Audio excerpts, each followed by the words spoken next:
Hello, hello, hello, hello. What's going on, everybody? Hello, happy week, happy Monday. How are you? I'm recording this fresh off the plane. I didn't even shower. I smell like American Airlines, which really smells like, I don't know, how would you describe the smell? It smells like a humid hotel carpet. That's what planes smell like to me. Hey, man, I hope you guys had a wonderful weekend. I sure did. This episode of the podcast is brought to you by Masszymes. Y'all know them. Y'all love them, I hope. Don't skip the ad. Masszymes from Bioptimizers is my favorite digestive supplement. I used it all the time this weekend. I was up in wine country with a good buddy of mine and my mom and his mom. We had a fun mom day, even though it's not Mother's Day. We'll get into that in a minute.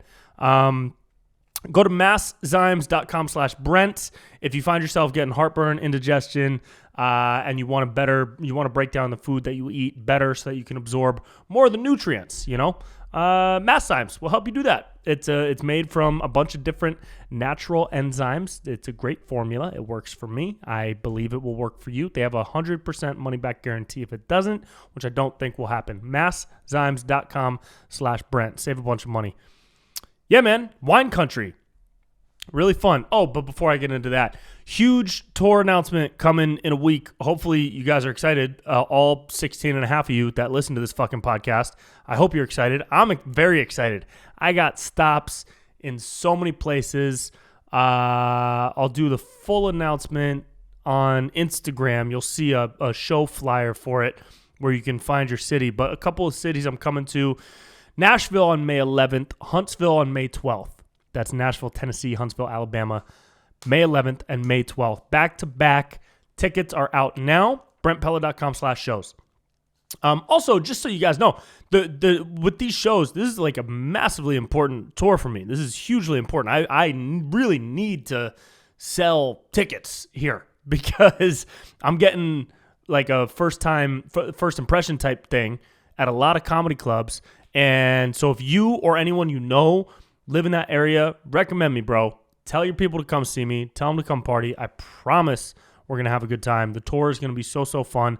I've been putting together this awesome flow of a live show that's part stand-up, part characters, part media. It's a fucking blast, dude, and I would love for you guys to be there. So here are some cities. New Jersey, Philly, Bloomington, Minnesota, Washington, D.C., Atlanta, Charlotte, North Carolina, Raleigh, North Carolina, Richmond, Virginia, Spokane, Seattle, San Diego, Denver, and then a whole run through Florida. That's TBD, but everywhere you can think of in Florida is a yes. And then Dallas toward the end, Oklahoma City toward the end, working on New York, Sacramento, San Francisco, and L.A. Yeah, man, and probably a couple others peppered in there too. So Austin, maybe, even though I was just there, I might come back and do like a new material type show.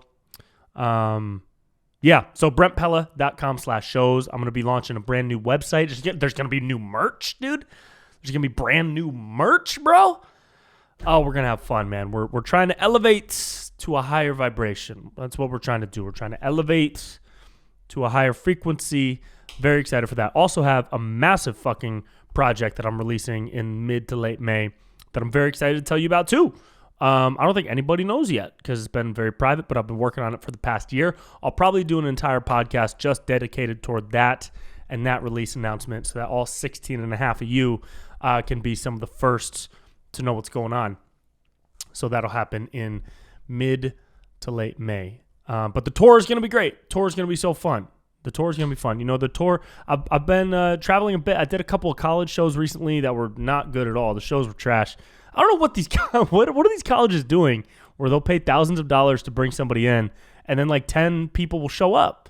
They just don't promote, I guess. And like they're like good people that do these tours. Me, my buddy Morgan J, he tours colleges a lot. I don't know what it is. I think they have a budget for entertainment that they like have to spend.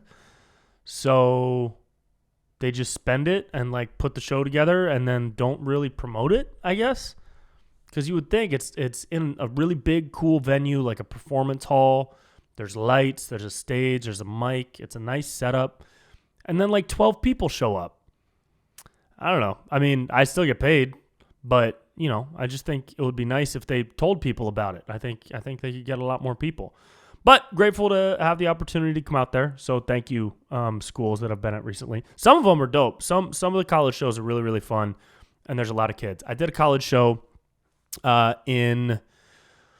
man, what were some good ones I've done? I did Northern New York in the middle of a snowstorm, and it was Alfred University. Oh, that was so cool because I found out my dad's dad actually went there and played basketball there, and his photo was in their like Hall of Fame. For basketball. It was pretty cool. Packed, like 400 people, 400 college students, and it was visiting week for their football team because the football season had just ended, so all the high school kids for the following year are doing their tours, and they were there, so there was a bunch of high school kids and college kids, and it was just bananas. It was so fun. It was super, super fun. And while I was out there, I saw a car driving up toward a stop sign, and it was slowing down. It was really slow, and it was like what do you call it? It's not pouring snow. What do you call it when it's pouring snow? It's dandruffing snow? What do you call that? It's snowstorming. It's flurrying. It's not raining. What is it? It's really coming down? What do you call it? It's dandruffing. I'm just going to call it dandruffing. Jamie, look up what is it called when it's snowing a lot? Snowstorm, I guess? A flurry? That sounds too fancy, though. A flurry? What am I ordering, a dessert at McDonald's? What do you call it? A snow squall? What is a squall? A squall sounds like someone who sells their body at night. No, don't talk to Kevin. He's a squall now. But it's like worse than I don't know. All right, moving on. Anyways, the car was pulling up to the stop sign.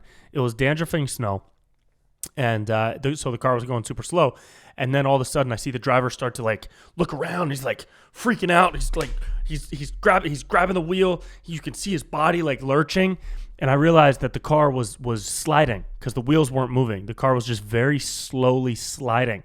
And it slid through. There was no one else. No other cars were around. It was a three-way stop sign, three-way intersection. And he went through. He was going the direction where it was perpendicular to the street that was actually going. So he was going straight toward a curb. He was going so slow, but he was freaking out in the driver's seat. And then he just ran into the curb, and he was like really shaken up. And I was the only one who saw. And I kept walking because I had shit to do. There was a good pancake place down the road, and I really wanted some pancakes. And he was fine. Okay? He was fine. The car didn't hit anything. It ran into the curb like a bumper car, bounced off of it, and then it just stayed there. He was fine. I don't feel bad about that at all. Anyways, so this past weekend I went up north, went up to wine country. I was working on a secret project that I'm going to tell you guys about in a couple weeks. I also got invited to throw out the first pitch at the Sacramento Rivercats game. Super fun. The Rivercats are the AAA team for the San Francisco Giants, if you guys are baseball fans.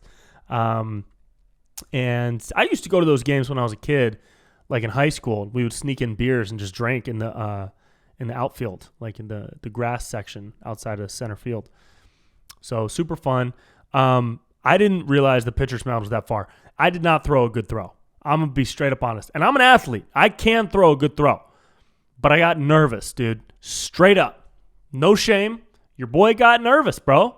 I got nervous because I had practiced a couple times in my friend's backyard leading up to the pitch. And I was throwing some heat. Not heat, but I was nailing the strike zone. I could throw a ball. I used to play baseball. I played sports my whole life, football, basketball. I could throw a pitch like a normal person. But when I got out there and I stood on that mound, dude, that shit was far. And I got nervous that I wouldn't make it. And all the thought of speed and accuracy just went out of my brain immediately. All I could think about was, fuck, let me just get it that far. Let me get it that far. And they introduced me. They were like, everybody welcome comedian Brent Pella. He's on MTV's Wild 'N Out, Sacramento native. And people clapped. It was cool. And I walked out. I posted it on my Instagram, which I should probably remove because the throw was so bad. Fuck it. I don't care.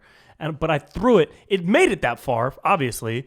But it was like a floater. It looked hesitant. It looked really soft.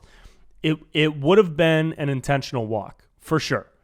It wasn't any worse than an intentional walk. An intentional walk is, the catcher is squatted down, but if there's a really good batter at the plate, then they'll walk him because they're scared that he's going to hit a good hit and drive in some runs or something. So the catcher will stand up and move to the right or the left by like 3 feet, and he'll catch the ball at like chest level.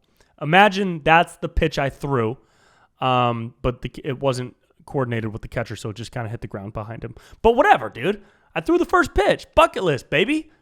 That was pretty cool, man. I was really happy to do that. It was a bright moment. It was cool, and all my buddies made fun of me, and it was great. We had a nice little reunion at the Sutter Health Field out in Sacramento. So shout out to the River Cats. Even though they lost 1-0, baseball's a little boring, bro. I'm not gonna lie. Baseball is like, that's why I stopped playing. I stopped playing baseball in 7th grade because all of the other guys on the team, they were so good at batting, and I was really good at counting butterflies in the outfield. Like, I was the kid. I led the team and butterflies counted. You know what I mean? I led the team in blades of grass combed in the outfield. It was just never my sport. It was too slow. I was a basketball guy. So, but it was a bucket list thing to throw the first pitch. I wonder if I could throw it at a pro game now. Am I? Probably not. Maybe one day. One day. We'll try that. Let's wait maybe a year or two, see where we're at next summer. Yeah, we'll see where we're at next summer. We'll check in next summer, see if we can toss for the A's, Oakland A's, or the San Francisco Giants. By then, I will be throwing a strike. I guarantee it. Guarantee. Cannot end on an intentional walk. That was an unintentional intentional walk. That's really what it was. It was an unintentional intentional walk. Oh, man. But it was cool. It was cool, and I love Sacramento, dude. Sacramento's home to a very specific type of person. Sacramento has people that are like, Sacramento people are their own type of person, man. They're like, man, because they're not city people, but they're not like country hick people either. They're this weird, like, in-between. And I'm not talking about, like, new generation people that are coming in from the Bay or, like, all their lifestyle is modern. I'm talking about, like, Sacramento, born and raised. That's who you... Like, Bryler. Bryler is Sacramento, born and raised, you know? If you don't know who I'm talking about, Google Bryler. Look him up on YouTube. But, yeah, man, I don't know. I love Sacramento. Sacramento people are cool. What else? Dude, no more masks fucking pretty much anywhere. How weird is it now to see people with masks pulled down under their nose? It's like, hey, dude, you don't have to pretend anymore. What are you doing? Who are you doing that for? People who are wearing masks under their noses. It used to be so that you could just pull it up real quick when somebody told you to. But really, you're the type that doesn't care because it's under your nose. But now, people are wearing it under their nose. It's like, hey, dude, just take it off. What are you doing? Are there any airlines that require it anymore? Some people legit thought that the mask mandate would be around forever. Forever. I never thought that. I knew it would be over at some point. Some people were really caught up in that like conspiracy type shit that's going to be around forever. Some people were like, wait till the next election. And that there's some merit there. There always seems to be some shit popping off around the election. So I'm not discrediting that at all. But I'm holding on to the faith that we won't do a mask mandate again. But I don't know. Maybe that's naive, dude. Maybe that's naive because you never fucking know what these people are going to do. And if Gavin feels like he's losing control, I wish he would do something stupid so that I could do another impression. Because if I do another one of him now, it'd just be like kind of a reach. You know, like it was good. We had our moment. We had a solid year and a half of Gav Man impressions. But now it's like he's not really in the news. He's always doing little dumb shit here and there, but not enough to warrant like a full-on video, you know? He needs to do something. He needs to, I don't know. He needs to do something. He needs to like get caught making out with Fauci behind the French Laundry. That's what he needs to do. Speaking of French Laundry, Napa was pretty cool, man. Big fan of Napa. Wine tasting with my mom and my buddy Ryan and his mom. It was a cool like double mom date out there. because I don't get to go home for Mother's Day a lot. I'm not this year. So we planned this trip, and it was great. I've actually never gone wine tasting before. You get hammered going wine tasting. Oh, my God. And I typically fast, so I don't have breakfast in the morning. And I thought I could do that and then just go straight into cheese and wine. And I also don't really eat a lot of cheese. I do on like a pasta Sunday, but a typical diet, I'm not putting down cheese or bread or crackers. Napa, that's like all they eat out there. I don't know how people survive out there. I guess people don't just survive on that. But if you're in the wine world, I just imagine you're constantly drinking wine and eating cheese. Like constantly. How do they poop? Are they pooping? Do people in Napa even poop? I wonder if people in Napa even poop because there's so much wine and cheese. Do they just get all clogged up? That's a weird thought to think about. But hey, the wine was delicious.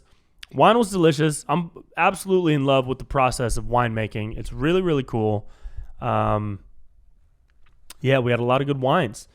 There's a lot of money out there, too. To start a winery, you need like millions of dollars. I would love to start a winery. I would love to have like a physical location with vines that somebody else paid for so that I don't have to figure out how to make millions of dollars. That's what I would like to do. It's also very bougie up there. You know, you go, I see so many parts of the country, and it's just so funny how there's these little bubbles. Like up in Napa, people will live in Napa or around Napa, and they'll go wine tasting a couple times a year. And then I'll travel to like the middle of nowhere in the Midwest or the South, and they're serving, you know, it's only fried chicken with a side of grease for like $2.50. And it's such a different, everybody's happy in both places, but the contrast between lifestyles is just wild. Because we were tasting wine, getting a splash of wine to taste. That's $170 a bottle. $170 for a bottle of wine, bro. Crazy. Because of the process and the grapes and the name and the whatever. But it was delicious. What else, man? Is the pandemic over yet? Can we just call it over? You know what I mean? It's got to be over now. I had this idea for a video about, it was going to be like one of those True Life parodies. You know, True Life on VH1. That's what it's on, right? True Life? True Blood? No, True Life. True Blood is the vampire show. True Life was on MTV. Yeah, it ended in 2017. I'm bringing it back. Nope, it didn't end in 2017. It's on, it says 2019.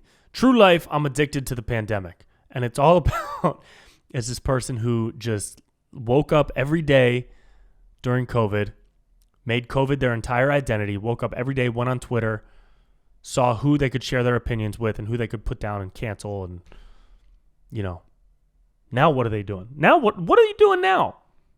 People who were addicted to the pandemic, people whose entire identity became COVID. You know those people who would just like change their profile picture to a mask and their Twitter name to masked and vaxxed?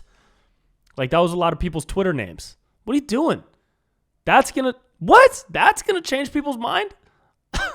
Is your changing your Twitter name and a bunch of other people changing their Twitter name? That's what's going to make other people think you're not brainwashed. That's it?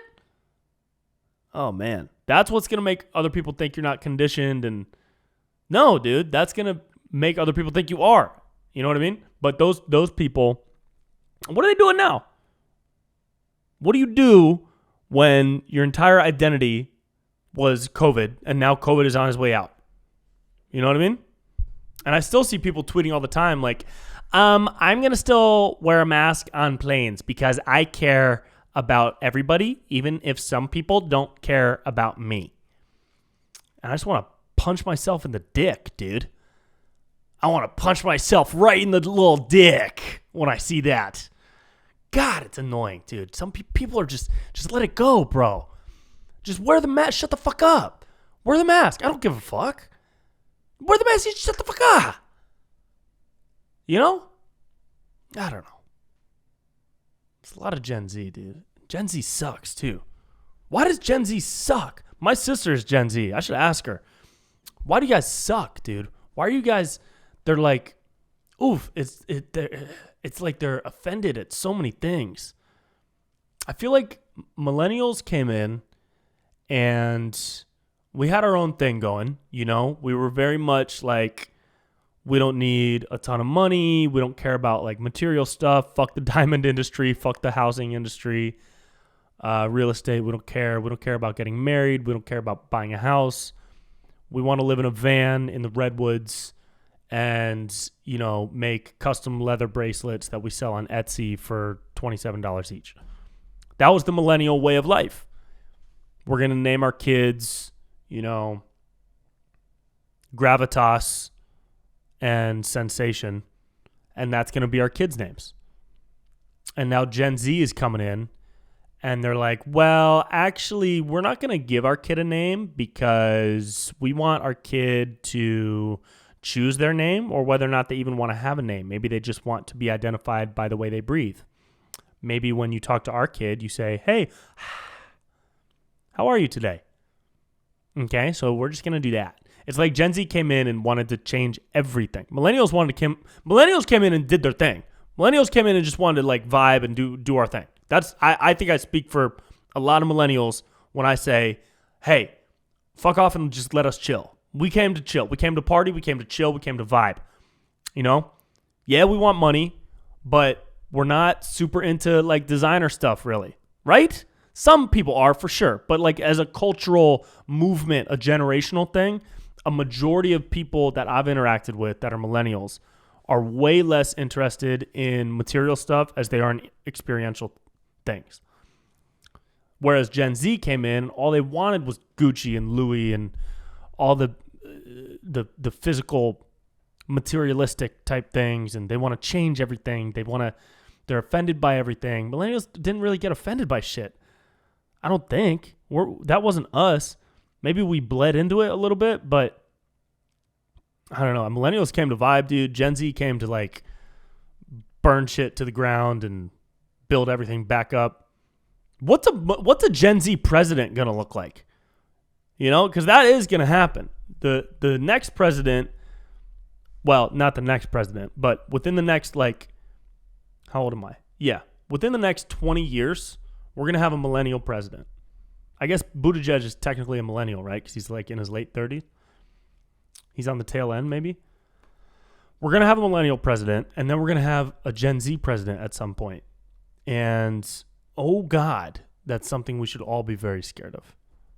What is a Gen Z president going to look like? That might be a good idea for a video. Hi, I don't want to be called president, actually, because that is not inclusive to people who were not on the ballot, and it's not inclusive for the other people who ran for president. So you can just call me X. Some weird shit, dude. Some weird shit out there, dude, with Gen Z. Gen Z's got some weird stuff going on. I got hope, dude. Maybe it's naive. Maybe the hope is naive, but we'll see. Yeah, man. We're going to call it early because it is late on a Sunday night. Couple things before we leave, man. Wild 'N Out, the show that I'm on season 16 and 17. I've gotten some messages from people asking where they can see the show and how and which episodes I'm on. Season 16, I was on 13 episodes of the 30. Season 17, I was on 14 episodes of the 30. Those are phenomenal numbers, and regardless of the numbers, I'm just excited to be a part of the show. So there's plenty to find out there. Go to VH1. You could stream it. Hulu, I think. Paramount Plus, you can find it there. And those are the two seasons that are out right now. Season 17 is wrapping up in the next week or two, and then we just shot season 18, which comes out this summer, probably like July or August sometime. So that'll be great too, because I did a bunch of fun stuff then. So you can catch me on Wild 'N Out. You can catch me on tour at all the places. Nashville, Huntsville, May 11th, May 12th of next month. That's in a couple weeks, bro. Come through. Big fucking awesome fun announcement in mid to late May. And video stuff coming soon. It's been a bit of a slow month of April as far as videos are concerned, but I got a lot of stuff in the tank that I'm going to write and produce this week and shoot next week for some really killer May releases through the summer. So if y'all are into music festival vibes and trippy spiritual type stuff and making fun of new age people and making fun of astrology and making fun of music festivals and DJs and all that, hey, this is going to be a summer of partying, dude. And sticking with all the other shit, calling out bullshit nonstop as much as I can, because at the end of the day, we got to choose to laugh at stuff. You know what I mean? That's the message. That's the vibe. Choose to laugh, baby. All right? I'm very tired. Go to brentpella.com/shows. Check it out. New merch coming soon. I love y'all very much. Drink some water because you're probably dehydrated. All right? See ya.